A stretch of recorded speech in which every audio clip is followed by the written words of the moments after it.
Okay, we are officially recording. So today we're thrilled to have Mr. Jonathan Rochelle to talk to us about his career in software engineering and product management. Mr. Rochelle has made numerous innovative contributions to our world of technology, is highly respected in his field, and is an excellent presenter. He is always one of the first people to volunteer to share his wealth of knowledge and expertise with our students, and for that we're extremely grateful. So again, if you guys at the end, or if you have any questions, you can put it in the chat box, and then Mr. Rochelle can either answer them as he goes or at the end, whatever your preference is. And without further ado, I virtually present Mr. Rochelle. Morning, everybody. So it's great to be here-ish. I know last year, I think, was the first year I missed doing what we used to call Career Day. I don't know, in the first time in maybe 10 years or something. It's crazy. But glad to be presenting here. I think I'm going to share my screen quick just to do a few slides. Does that work, Beth? Absolutely. Let me see if I can do that. Just give me 1 second. There we go. Okay. Just let me know if you, oh, it's telling me I can't share screen. What? Let me try one more time. Do you guys have it turned off so I can't share screen maybe?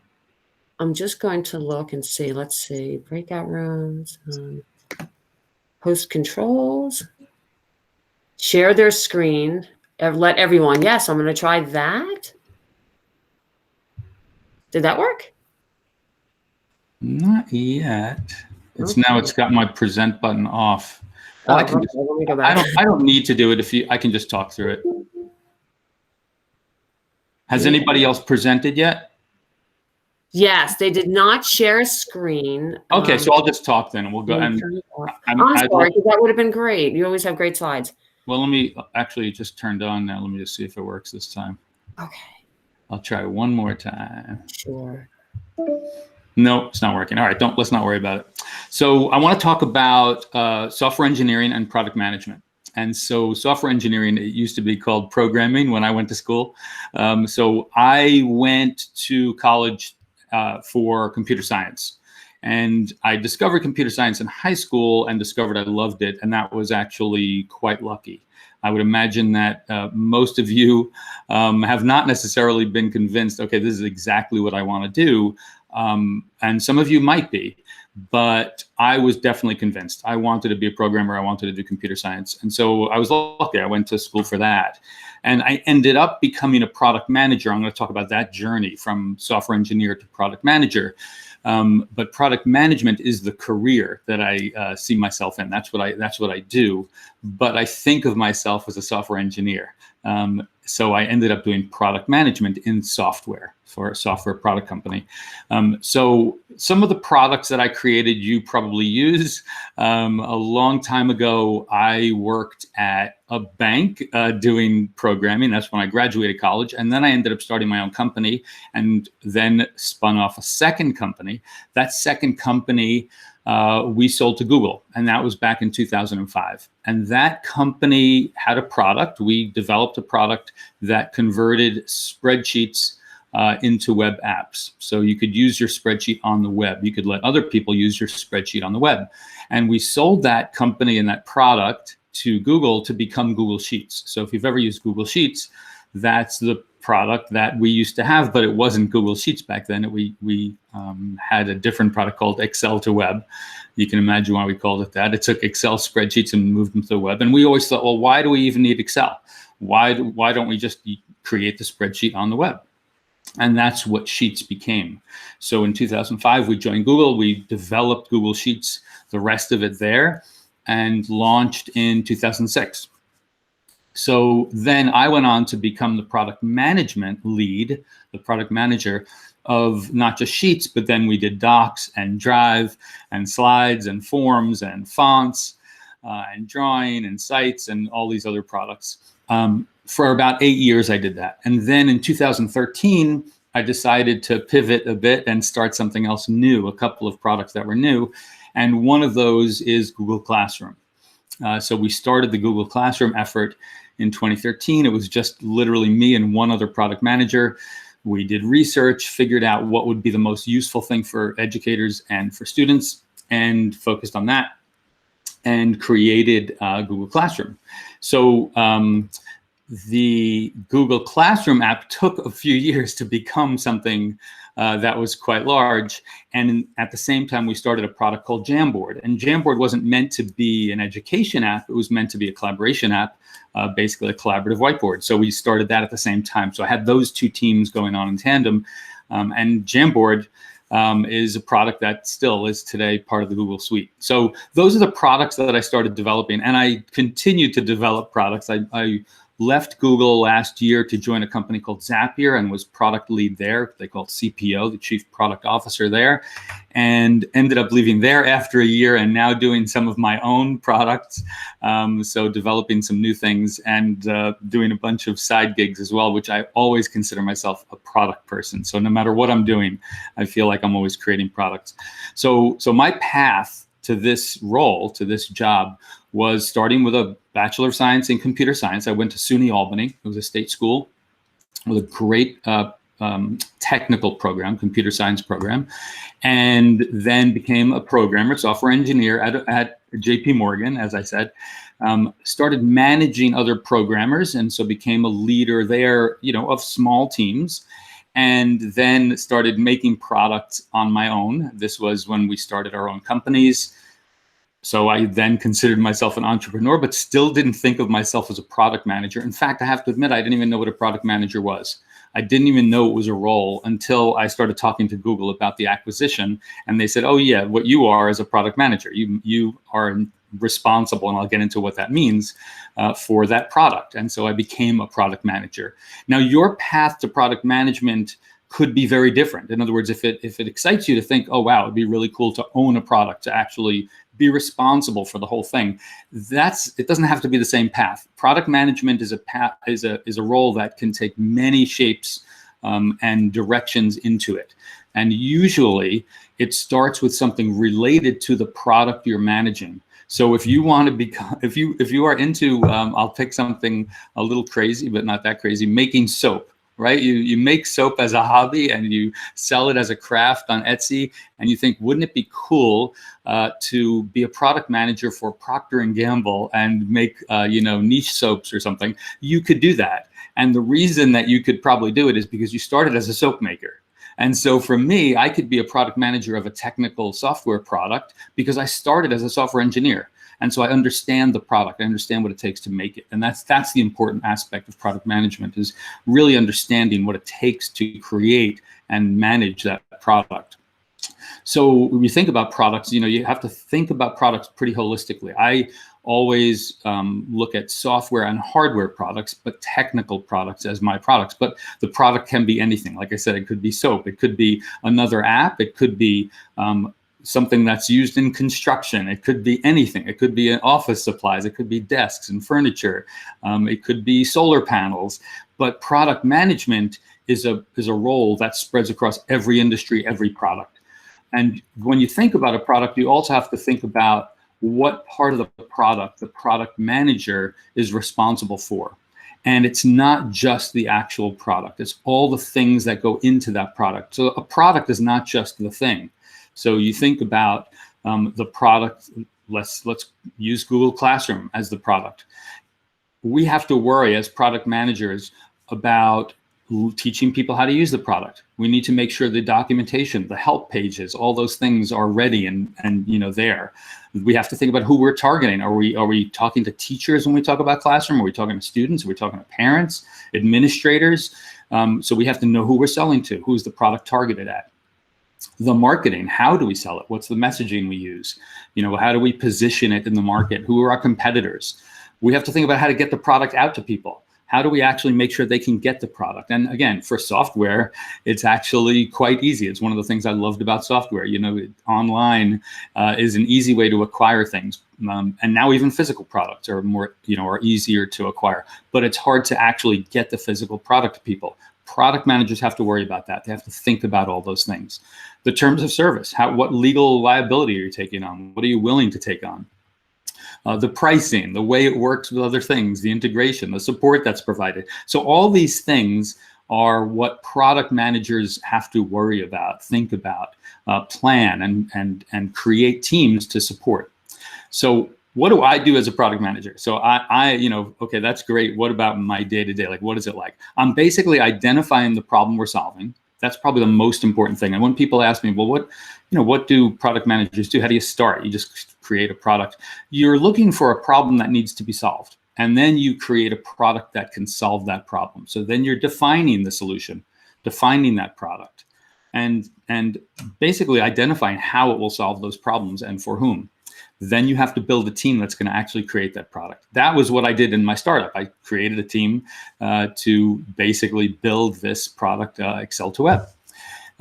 Then you have to communicate to that team. What are we building? Why are we building it? What problem are we solving? And then the communication becomes the core of what product managers do. You are communicating, you're creating a strategy and communicating and motivating everybody to get it done. Experimentation is a big part of what we do. We try things. You don't always know the answer. And if you think you do, you're probably wrong. So you have to find out where you're wrong pretty early. Talk to customers. That's the way you get feedback and understand whether the product is actually meeting the needs and solving the problem.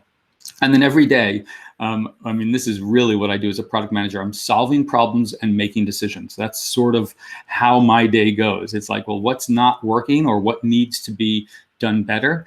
And I try to solve that. And basically organizing everything. I don't consider myself necessarily an incredibly well-organized person. So I wouldn't say, oh, you need to be an incredibly well-organized person to be a product manager, but it definitely helps. Organizing the work of other people is actually really hard. So then you're launching the product. And once it's launched, the cycle just keeps going. You enhance the product, you make it better, you understand feedback from customers, and you continue to iterate. And so that making decisions loop just keeps going. So the way I'm describing it, product managers don't do it all. They don't actually do everything that I described, but they do organize it all. They plan it all. They push it all to the finish line. They own all the problems and solutions. In other words, if a problem comes up, it's the product manager's role to make sure that that problem is resolved. Doesn't mean they resolve it themselves personally, but this is why managing and communicating and motivating teams is critical. Developing strategies to win, basically, to make that product successful, and then selling that strategy to all the people that need to basically get behind it.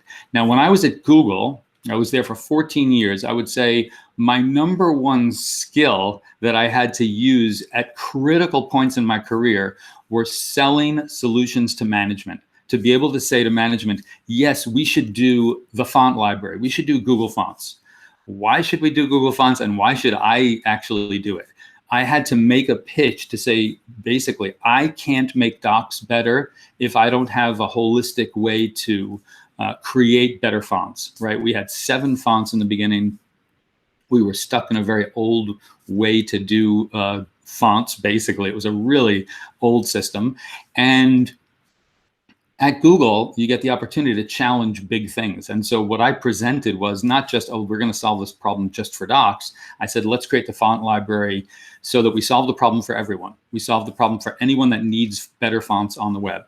And that's what we did. We went after this with a very small team, 2 engineers, and we created Google Fonts. So if you ever go to the Google Font Library and just do a search, I don't remember the URL, but Google Fonts is now an incredibly highly used library of fonts across the web of probably 1,000 typefaces. And the way we did it was, we created the technology layer to do it and to serve those fonts from the web incredibly quickly. So the engineers that worked on this were just brilliant, genius engineers. And we paid designers to create fonts. We slowly but surely built up a font library by paying designers to say, we want you to create a font that will be open to the world. Okay, let's say $1,000 here, $3,000 there, $5,000 there. Slowly but surely, we spent millions and millions of dollars to create the font library and just give it to the world. It was good for the web, and it was good for all the products that are on the web. In fact, I recently paid a subscription to a company that claimed that one of the benefits of the subscription are the 1,000 fonts that are used. And I said, well, actually, those fonts, I created that library. So do I still have to pay? And the answer was yes.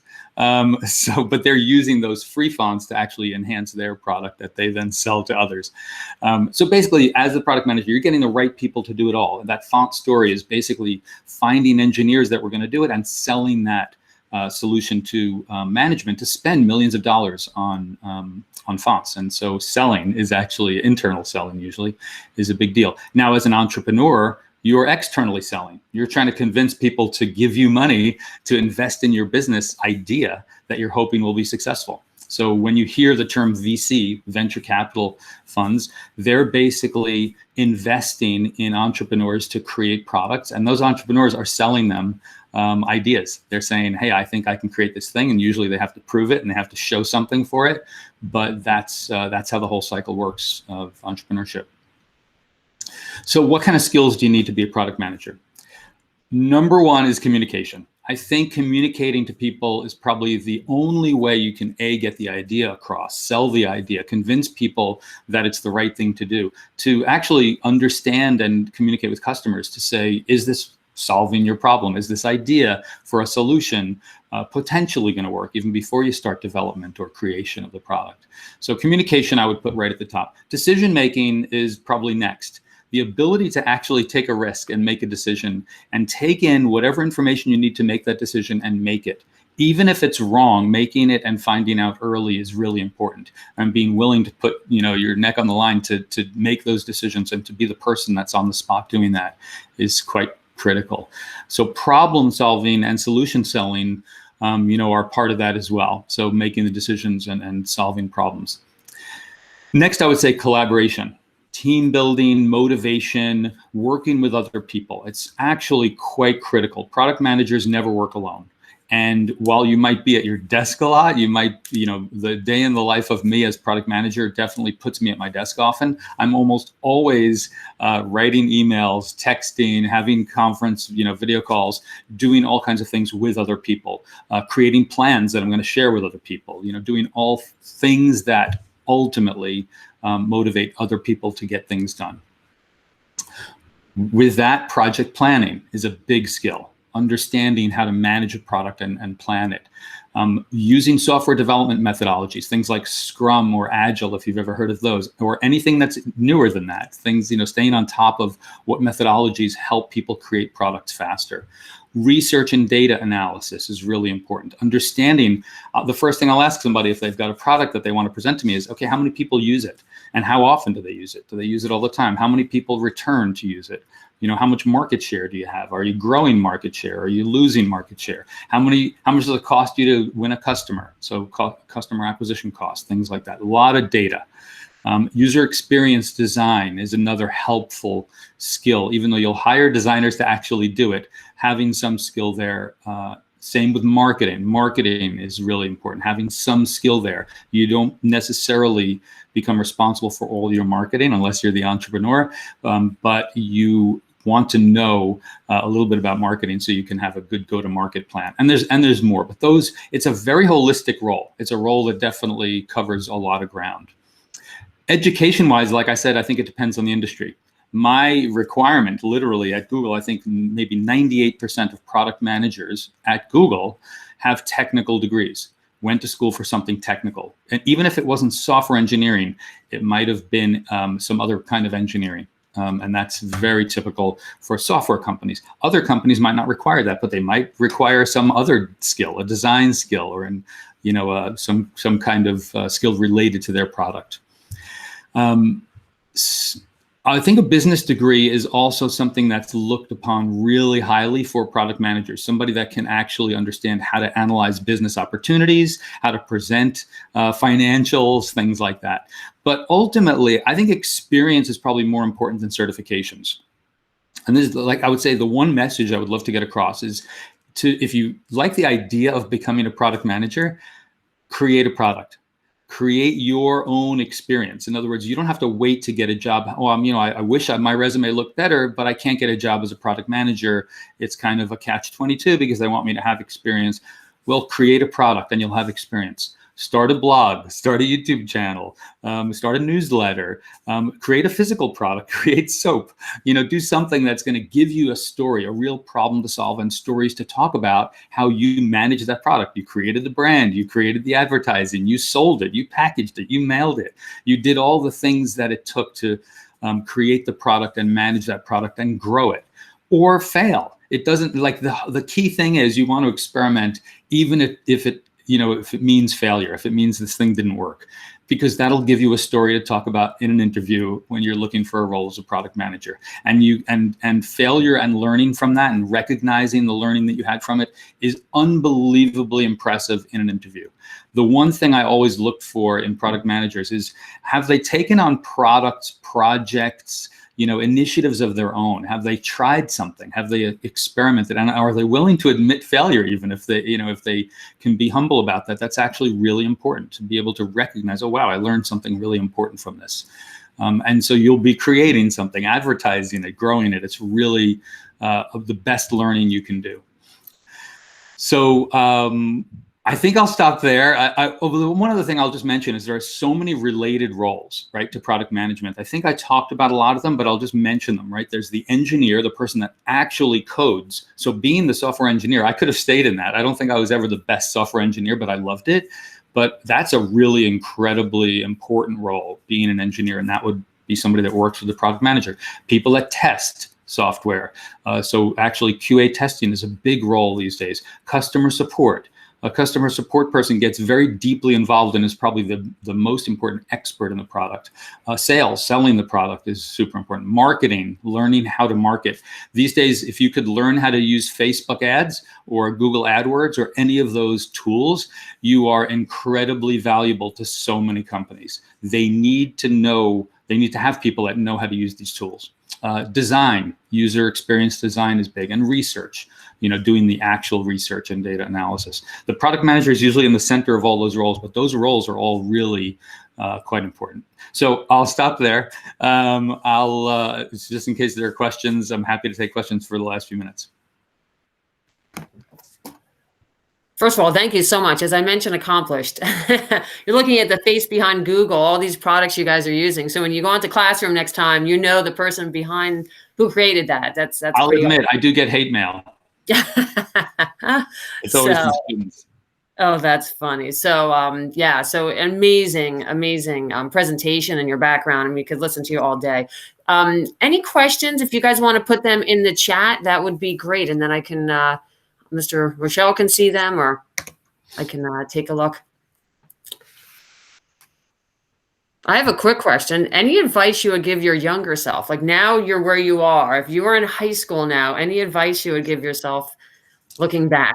Perspective. Yeah, I mean, that's a great question, because I think the main thing for me was I did have that hesitation to create something and put it out there. And I have to admit, it came from one of my, I'll call him a mentor, because it was somebody I really looked up to. And I showed him a product that I created, something I coded that I was really proud of. I thought it was amazing. And I'm like, I think I'm going to actually start, trying to get customers for it, because I think it's really great. And back then it was really hard to distribute software. It was quite hard. You had to literally mail discs, to people. It was insane.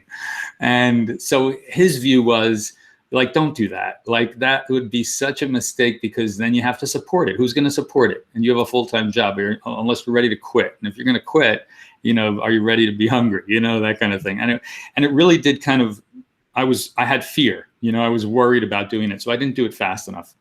Slowly but surely, I built up the guts to do it, and finally actually also left my job to start a company from nothing. We actually decided we're going to start with consulting and grow that into a product company. And that's exactly what we did, because consulting brought in revenue right away, so we can support the growth of a product. But so my main advice to myself would have been, start earlier, experiment earlier, try things, and see what happens. Excellent. Do you know of any internships or any advice maybe that students, even like this summer upcoming, anything that you would suggest to them, any maybe places to reach out to, or you're thinking more of just on your own, get a group of people and put something together? I think there's a couple of ways you can do it. Obviously, it's kind of wide open. I do think trying to build a product from nothing without an idea is really hard. Like, you can't just say, oh, well, what should we do? But there's probably some connection you've got that you can turn into something. And you just, think about your connections, people And I would say there's two ways to go about it. Try to solve a problem. Like, if they need something and they need a problem solved, try to solve it and come up with a solution for it. Or if you know something really deeply, it doesn't matter what it is. If you know how to play guitar, start a channel that on YouTube or somewhere where you're teaching people to play guitar and see what happens. Like, you get 10 followers and then be like, I wonder what would happen if I tried this kind of lesson, and see if it grows to 20 or 200 or 2,000. Or learn one of these marketing products. Learn even like Snapchat ads, learn Twitter ads, learn YouTube ads, learn one of these advertising products and try to help someone that's in business advertise and see if it produces results. Because what I've heard is basically local businesses really have no idea how to use these tools, but they can be incredibly effective for local businesses, either to expand into the web, to actually sell things on the web, or to sell better locally, to actually reach more people so they understand that their business exists. Facebook lead ads is probably one of the best to understand, or even Facebook shops, which is a new thing. That'll be a skill that you will probably be able to turn into a business fairly quickly, as long as you become an expert in it. But you need a problem to solve to become an expert in it. So find a problem, I would say. Wow.